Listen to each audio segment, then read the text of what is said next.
Bueno, buenas noches. No sé si se escucha mi voz por allá atrás. ¿Se escucha? Sí, proyecta. Menos mal. Proyecta como la televisión. Gracias por haber venido. Y gracias a Altamira, por supuesto, por darnos este espacio para presentar las dos novelas de Armando de Armas, un gran amigo y un gran escritor que vive en esta ciudad del año 1994, en que escapó de Cuba. Parecía más en medio de una novela de las que él cuenta que en la vida real, porque escapó en un barco bajo las balas, como casi nadie hace, ¿no? Y a veces se me parece que él... La heroína de eso está por ahí sentada. Sí, la esposa, sí. Fuera que lo embuyó. Parece que es más rudo, pero no, es la esposa. Siempre que leo las novelas de Armando, me parece que no sé si estoy leyendo un personaje de ficción o a él mismo, ¿no? Incluso con las cosas que no ha hecho, pero que sería capaz de hacer. Y siempre me parece que eso es fascinante cuando lees a un escritor que no solamente inventa historias y palabras y se escuda en las metáforas, ¿no? Es alguien que te está contando su propia vida, incluso la que no ha vivido, ¿no? Estas dos novelas forman parte de una saga que se llama Las historias de Amadís. Amadís es el personaje principal de casi toda su obra. Incluso en sus ensayos uno puede encontrar a veces que está Amadís, este personaje de ficción, que es un personaje que vive en las márgenes, aunque no es un marginal, pero ha sido un marginado. Incluso él mismo se ha marginado de su propio país y de la sociedad en que vive aquí en el exilio. Gracias. El Guardián de la Batalla fue premio el año pasado, un premio que organiza Neoclot Ediciones, Arniel e Idabel, un premio que le dieron el nombre de Reinaldo Arenas, uno de nuestros más importantes narradores. Una novela que escribió en el año 1995. La primera novela que escribe cuando llega a los Estados Unidos.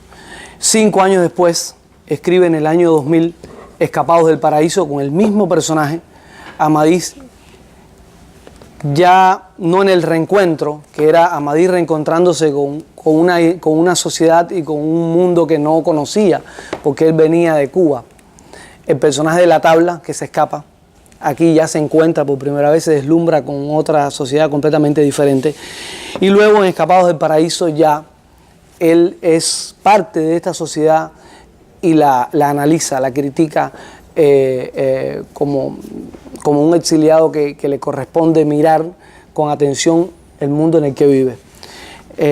Me gustaría que él empezara comentando, compartiendo con tus lectores y tus amigos, cómo es que surge este Amadís y cómo evoluciona desde el personaje que quiere escapar de Cuba, que viaja en un tren con una pistola, hasta este señor que tenemos aquí ya viviendo en el siglo XXI, ¿no?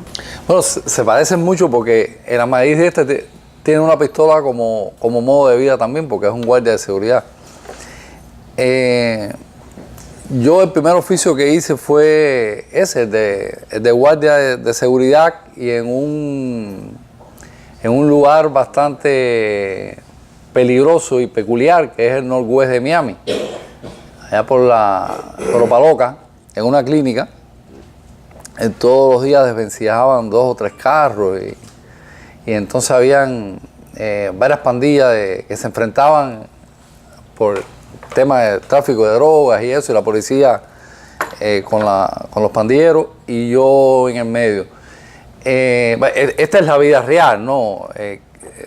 De eso se inspira la novela. Lo primero que tuve que plantearme es cómo yo sobrevivo en este ambiente sin terminar siendo una estadística más, ¿no? Entonces, caramba, yo no hablaba inglés y todavía no hablo inglés, así que cómo me entendí con estos personajes de bajo fondo afroamericano, que es el body language. La mejor manera de entenderte probablemente es expresar sin hablar que tú eres también capaz de matar y que tú no te vas a meter en su vida, pero ellos no pueden meterse en la tuya. Esto no tuve que hablarlo, fue con actitudes, paradas, gestos que ellos copian y saben bastante bien porque ese es su mundo, un mundo de gestos. ¿Dónde aprendí eso? Bueno, eso lo aprendí en Cuba. Y me vino muy bien para desempeñar este oficio. De una estadística de 3 o 4 carros desvencijados diariamente, asalto a mujeres que iban ahí y le quitaban la... A partir del momento que yo empiezo, eso se acabó. Y un día me voy... Pusiste orden ahí. No, el orden mío es el orden del desorden. Un día vino el dueño de la clínica, un Cuban American, y me dice, no, tienes que mirar y llamar a la policía cuando tú ves que están, que tú dijiste. Yo no soy chiva, eso dejamos para otro. No, a ti lo que te interesa es que yo te cuide la clínica, esta como yo la haga, tú no te puedes meter en eso porque... Y entonces, esa era una de las cosas que ocurrió, que ellos veían que yo no... Que su mundo, si mataban a alguien y lo enterraban, ese era su problema, y yo no me iba a meter con ellos. Pero ellos no podían meterse conmigo tampoco. Un pacto tácito, no, obviamente no escrito. Una vez me voy a una de las primeras flotillas, o la segunda, la que se hundió, que dicen que la hundieron. Era el Sundown 2, el buque ese que se hundió en medio del estrecho de la Florida. Y bueno, yo iba en ese barco y bueno, pero para ir tuve que hablar con un guardia de seguridad que se ponía entorchado, parecía un general, y era nada más que guardia de seguridad. Entonces yo dije, mira, yo te aconsejo que te quites todos los andariveles, eso, porque esta gente que tú de los que te vas a proteger del lugar, no comulgan mucho con tanto zafarrancho de combate. Bueno, conclusiones, cuando yo, después de haberme hundido, que llego al otro día, casi me bota el dueño de la clínica y me dijo, no puedes dejarme más nadie aquí, aunque tenga 3 pistolas, olvídate eso. Me han acabado con los carros, le han caído a pedrar al tipo. Y yo, claro, sí se lo dije, lo vieron, parecía un policía, por eso al otro día asumí de nuevo mis funciones. Yo no me vestía de guardia, yo andaba... No iba uniformado. No, civil. Sí, pero ellos sabían que era el que cuidaba ahí. Y nunca... Y entonces un día el dueño decidió prescindir de mi servicio. Bueno, tuvo que cerrar la clínica. Porque acabaron con... Se le había ido el guardián. Ese es el contexto en que ocurre esta novela. Entonces, ya, no sé, ¿qué más quiere que diga? No, es una historia tremenda, el guardián en la batalla. Y por eso se titula así. Claro, entonces yo, ¿cómo me consuelo yo frente a una circunstancia tan adversa? Yo decía, bueno, los dueños de la clínica son unos mecenas que me pagan para que yo escriba. Entonces yo me sentaba bajo un árbol, que aquí hablo de él. Ya estamos en la otra novela. No. No, nada de eso. Es aquí donde está ese árbol. Yo me sentaba bajo este árbol, al mediodía, un sol terrible. Estar ahí nada más cansado, estar parado sin hacer nada, te cansaba. Y entonces empiezo a redactar esta novela debajo de ese árbol, que en Cuba se le llama pezuña de vaca. Mi amigo Orlando quizás haya oído hablar de este árbol. No tengo el gusto. Tiene unas hojas como que saben y huelen a menta y es bastante frondoso. Y crecían en los potreros y eso. Y aquí me lo topé de casualidad. Y uno de los deslumbramientos que tengo es que como muchas de la fauna y de la vegetación que yo conocía de Cuba me la encuentro acá en la Florida. Por ejemplo, un día despertarme al mediodía en mi casa y sentir una tojosa. En Cuba hubo un movimiento que le llamaban el tojosismo, en la época del realismo ese y el nacionalismo comunista, que los poetas, si no ponían una tojosa en medio de un poema, no podían ser aceptados, porque era lo que exigía la UNIAC y los demás organismos del régimen. Entonces te encontrabas con un poeta, podía estar narrando un poema épico en una 132 en La Habana y decirle, miró por la ventanilla y vio una tojosa posada en un balcón. Entonces ya le aceptaban el poema. Entonces, ese símbolo tonto de la cubanía, como todo símbolo del nacionalismo pedestre, es un símbolo falso, porque en realidad yo me llego a las tojosas de Miami eran mucho más grandes que las de Cuba y cantaban con mucho más potencia que las de Cuba. Entonces me levanto un día al mediodía y siento las tojosas y digo, caramba, si yo no hubiese pasado el mar como lo pasé y me hubiese despertado un día aquí por una manta mágica, despierto en Miami y oigo este canto de tojosas, hubiese pensado que estaba en Cuba. Es decir que encuentro muchas similitudes en la vegetación, en la palma, por supuesto, por todas partes, ¿no? Y entonces, bueno, estaba lo otro, el deslumbramiento y el no entender la realidad de la ciudad. De hecho, Miami ni siquiera es una ciudad. Y para entenderla, para alguien que viene de... Creo que el alcalde no escuche eso. ¿El alcalde está aquí? Perdón, alcalde. Entonces, pero no, es que es un desparrame todavía lo es. Entonces, arquitectónicamente no hay mucho que ver acá, ¿no? Y mucho que, en ese sentido, yo creo que me sentía muy perdido. Entonces, ese estar perdido, ese no entender la nueva realidad que me toca vivir, me hace llevar a escribir esto, no para entenderlo, sino para simplemente plasmar mi desconcierto. Si algo tengo yo ante la vida, siempre es desconcierto. La gente que trabaja conmigo lo sabe, siempre estoy desconcertado. ¿Cómo se mezcla el filólogo? Pues hay que decir que tú eres graduado de filología, que para mucha gente eres una especie de filósofo, que eres analista político, que te mueves en un mundo intelectual de alto nivel, ¿no?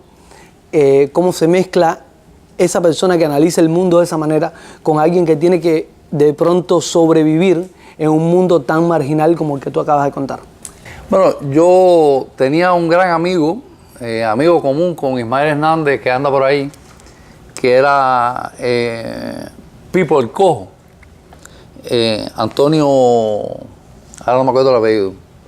Roberto Giz. Roberto Giz, pues lo conocíamos todos por Pipo el Cojo. Abacuá, era mocongo de la sociedad secreta. Y siempre nos decía a nosotros, cada cual vive lo que le toca. Es decir, cuando te toca algo, asúmelo y trata de hacerlo lo mejor que tú puedas. Y además uno no es un hombre de una sola pieza, gracias a Dios.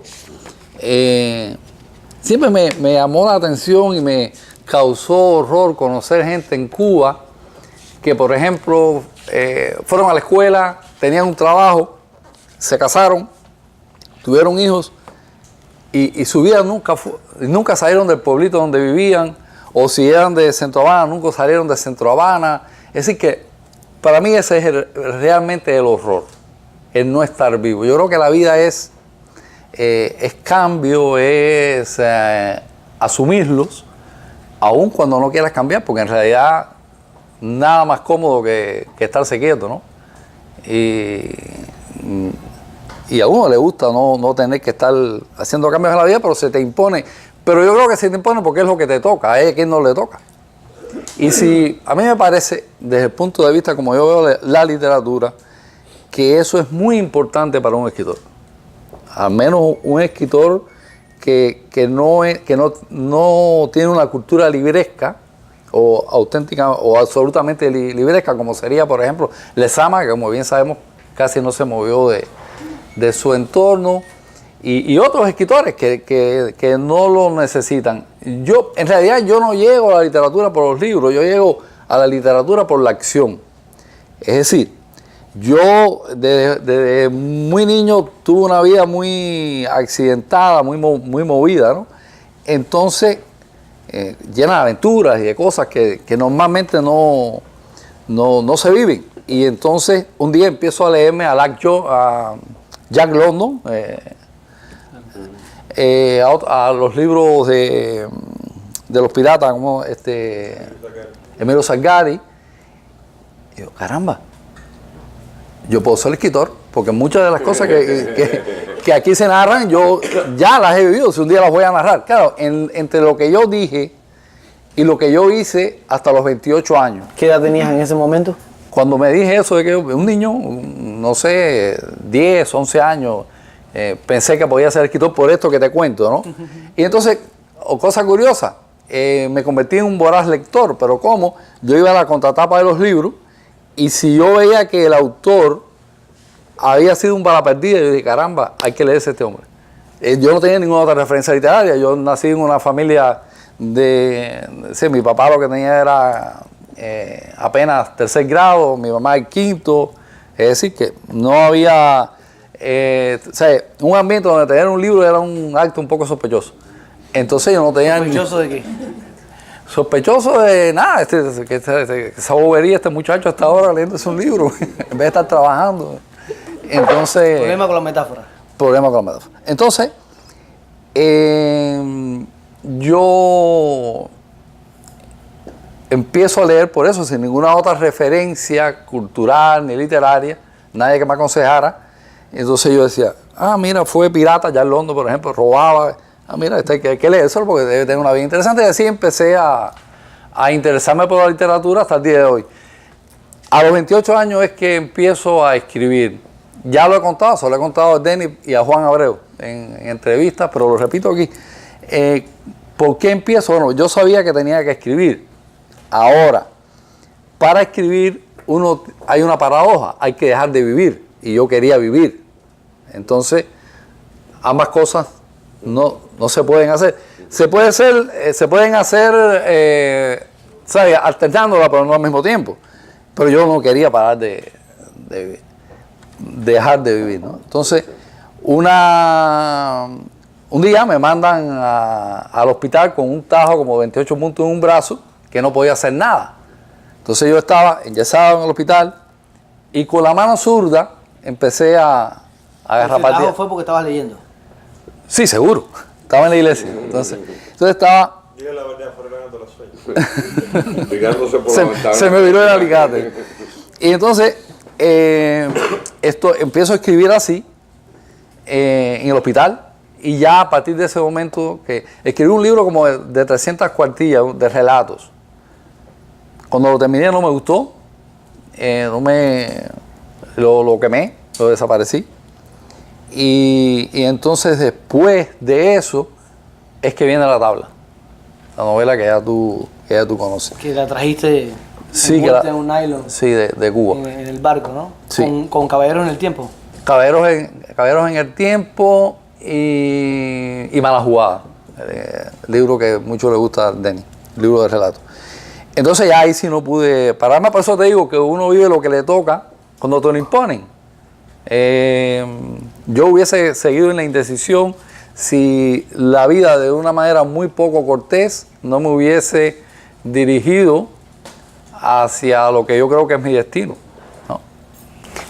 Estos libros que fueron escritos del siglo pasado tienen casi 30 años, muchos de tus libros. Sin embargo, son libros que se leen... Bueno, 2 libros, tú no. Sin embargo, tú los lees y son libros que parecen escritos ayer.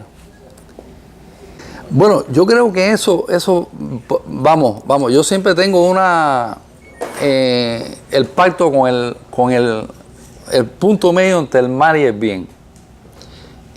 Si ese hecho totalmente descortés de estar herido en un hospital me lleva a escribir, por otra parte he padecido censura en Cuba, la censura feroz que todo el mundo conoce de una dictadura comunista, y fuera la censura dulce de lo políticamente correcto, pero más eficaz probablemente.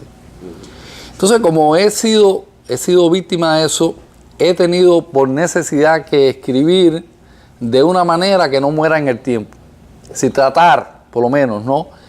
Porque si, por ejemplo, La Tabla la escribí y la vine a publicar 18 años después, y si Caballeros en el Tiempo la publiqué como 23 años después, en el 2013, que es una de las que saco de Cuba. Mala Jugada, que es el primer libro que publico en 22 años de Guardián en la Batalla.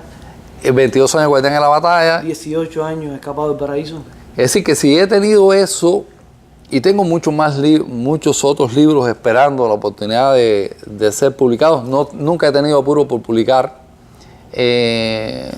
Ahora salieron 2 libros míos, Escapados del Paraíso y El Guardián en la Batalla, por una circunstancia ajena a mí. Por ejemplo, este ganó el premio Reinaldo Arenas y tenía que salir por esa circunstancia.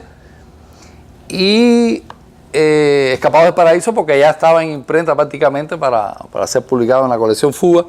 Y bueno, salieron los 2, pero llevaba ya casi 10 años sin publicar, desde 2013. Entonces... 6 balas y un 38 para el Arlequín, que es una selección de cuentos. Va a salir próximamente. ¿En qué año fue que se escribió?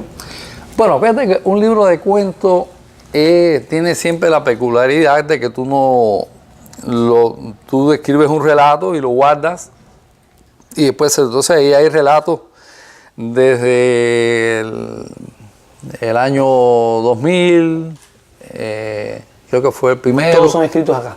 Todos son escritos en Estados Unidos, pero son relatos que algunos se desarrollan en Cuba, pero todos son escritos acá, ninguno fue escrito en Cuba. Como es el caso de Mala Jugada, que sí lo traje de Cuba. Después publiqué otro libro de relatos, que es Carga a la Caballería, que igual también es totalmente escrito en Estados Unidos. ¿Quieres leerle a tus lectores, no? Habíamos hablado de compartir algún fragmento.